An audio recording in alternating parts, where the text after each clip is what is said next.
ఏమైంది మమ్మీ అన్నం తినట్లేవు? సోసలు అసలే నన్ను అంటే అసలుకి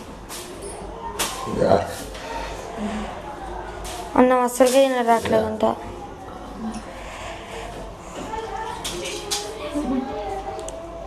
ఆయాసం అవుతుంది, ఆకలి ఏమవుతుంది, అన్నం తిందామంటే తినబుద్ధి ఆకలి వస్తున్నాయి.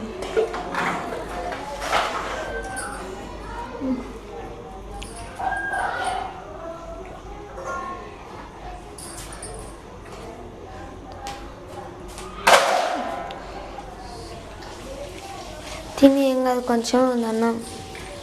కూర్చోరావట్లేదంటే మెడల్ వస్తుంది. మాట్లాడడానికి కూడా ఓపిక లేదు.